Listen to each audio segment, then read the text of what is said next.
Assalamualaikum warahmatullahi wabarakatuh.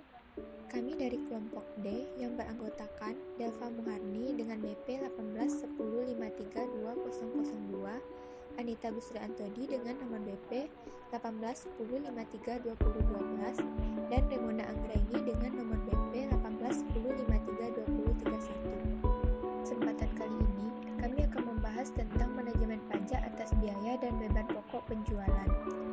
Nah, dalam kali ini, kami akan membahas beberapa aspek yang perlu diperhatikan dalam manajemen pajak atas biaya dan beban pokok penjualan. Yang pertama yaitu bunga pinjaman, yang kedua entertainment, yang ketiga promosi, yang keempat sumbangan, yang kelima ekualisasi informasi, dan yang keenam berbagai pengujian fiskus. Pertama, kita akan membahas tentang bunga pinjaman. Bunga pinjaman yang dibebankan wajib pajak. Terkait dengan biaya yang dikeluarkan untuk memperoleh penghasilan berupa bunga deposito tidak dapat dibebankan sebagai biaya secara fiskal karena bunga deposito merupakan objek PPh yang bersifat final. Namun, khusus untuk biaya bunga pinjaman yang dibayarkan kepada pihak ketiga dalam hal dana yang ditempatkan oleh wajib pajak dalam bentuk deposito berjangka atau tabungan lainnya bersumber dari pinjaman tersebut.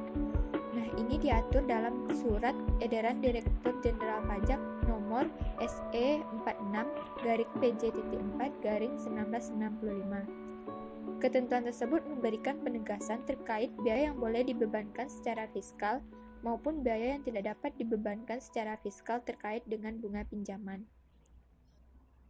Sehubungan dengan hal tersebut, dapat penegasan terkait cara menghitung koreksi biaya bunga pinjaman menurut SE 46/1965. Yang pertama, apabila jumlah rata-rata pinjaman sama besarnya dengan atau lebih kecil dari jumlah rata-rata dana yang ditempatkan sebagai deposito berjangka atau tabungan lainnya, maka bunga yang dibayar atau terutang atas pinjaman tersebut seluruhnya tidak dapat dibebankan sebagai biaya.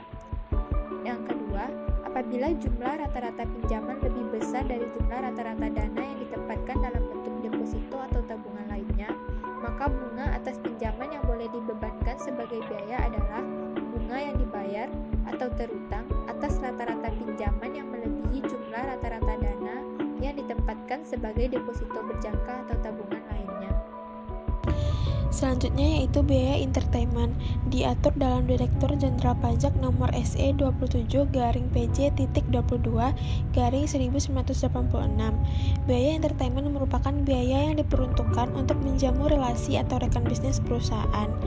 Biaya entertainment menjadi pengurang penghasilan bruto jika dipergunakan untuk mendapatkan, menagih, dan memelihara penghasilan yang merupakan objek pajak. Dalam biaya entertainment perlu diperhatikan beberapa hal. Yang pertama, wajib pajak harus dapat membuktikan bahwa biaya-biaya tersebut telah benar-benar dikeluarkan dan berhubungan dengan kegiatan perusahaan untuk mendapatkan, menagih, dan memelihara penghasilan perusahaan.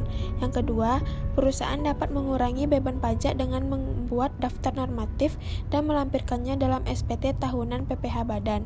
Dan yang ketiga, hal ini akan menghemat pajak dari biaya entertainment yang boleh dikurangkan. Daftar normatif dari biaya entertainment yaitu yang pertama, nomor urut, yang kedua, tanggal entertainment dan sejenisnya yang telah diberikan, yang ketiga, nama entertainment dan sejenisnya yang telah diberikan, yang keempat, alamat entertainment dan sejenisnya yang telah diberikan, yang kelima, jenis entertainment dan sejenisnya yang telah diberikan, yang keenam, jumlah entertainment dan sejenisnya yang telah diberikan, dan yang terakhir, relasi usaha yang diberikan entertainment dan sejenisnya sesuai dengan nomor urut tersebut. Selanjutnya yaitu biaya promosi yang diatur dalam Peraturan MK nomor 02/PMK 03/2010. Biaya promosi merupakan bagian dari biaya penjualan yang dikeluarkan dalam rangka memperkenalkan, menganjurkan pemakaian suatu produk baik langsung maupun tidak langsung untuk mempertahankan dan meningkatkan penjualan. Besaran biaya promosi terbagi tiga. Yang pertama, akumulasi biaya periklanan, yang kedua, biaya pemeran produk, dan yang ketiga, biaya pengenalan produk. Kewajiban dalam pemotongan PPh bagi biaya promosi yaitu kewajiban pemotongan PPh pasal 23 sebesar 2% dari jumlah bruto. Daftar normatif biaya promosi yaitu yang pertama, nama dan NPWP, yang kedua, alamat penerima dan tanggal,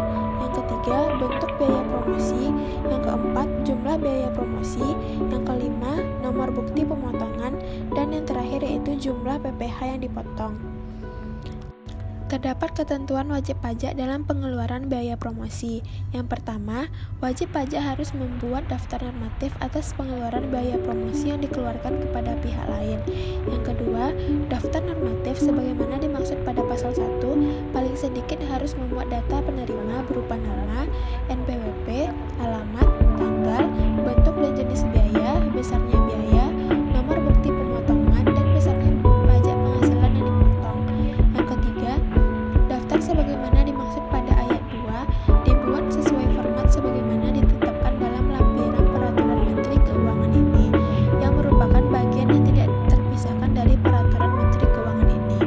Yang keempat, daftar normatif sebagaimana dimaksud pada ayat 1 dilaporkan sebagai lampiran saat wajib pajak menyampaikan SPT tahunan PPh badan. Yang kelima, dalam hal ketentuan sebagaimana dimaksud pada ayat 1 sampai dengan ayat 4 tidak dipenuhi, maka biaya promosi tidak dapat dikurangkan dari penghasilan bruto. Baiklah, materi selanjutnya yaitu mengenai ekualisasi informasi. Ekualisasi atau rekonsiliasi adalah mencocokkan saldo dua atau lebih angka yang mempunyai hubungan satu dengan yang lainnya. Apabila hasil terdapat perbedaan, maka perbedaan tersebut harus dapat dijelaskan. Upaya dalam melakukan ekualisasi terdapat dua upaya. Yang pertama yaitu tentukan saldo-saldo atau pos yang akan dicocokkan, misalnya penjualan, penyerahan DPP PPN, atau pembelian. Yang kedua, gunakan saldo-saldo tersebut untuk evaluasi. Pengujian fiskus. Terdapat dua pengujian untuk menguji kebenaran beban pokok penjualan. Yang pertama dengan metode HPP.